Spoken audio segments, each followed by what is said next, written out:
বাবা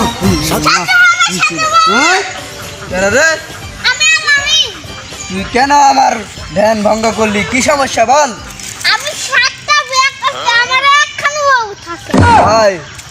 তুই এই বাবার কাছে এসেছিস, ঘুরে যাবি না। দে তোর হাতটি, দে তোর রাশি দেখি।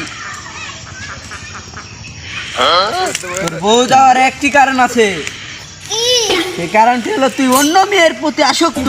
ঠিক? আচ্ছা, সমস্যা নাই। এই বাবার কাছে এসেছিস, তোর এই বাবার সমাধান করে দিবে।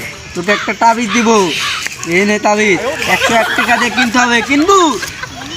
তাই বলো না। এই তাবিজটি উত্তর দিকে এক আম গাছ আছে তোর বাড়ির পিছে, এই আম গাছের বান্ডা থুয়া দিবি। আর প্রত্যেক দিন লা ইলাহা ইল্লাল্লাহ 10 বার পড়বি, আর এই বাবার নাম স্মরণ করবি, তাহলে তোর সমাধান হবে। ঠিক? ওই বস, যা যা যা যা। কি বসছে বল?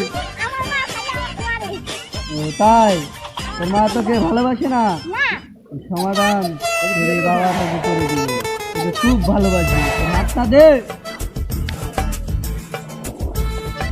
তোর সামনে খুব ভালো দিক আছে, এর জন্য তো আল্লাহ তোকে বিপদ দিয়ে তোকে পরীক্ষা করছে।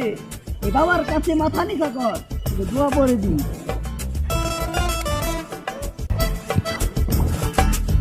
এই তাবিজটি নে, পশ্চিম দিকে বাড়ির দিকে একটি লিচু গাছ আছে, এই লিচু গাছের নিচে, মাটির নিচে পুঁতে দিবি। আর প্রত্যেক দিন এই বাবার নাম স্মরণ করবি। বিপদে বললে এই বাবাকে ডাকবি। যা আমার, যা।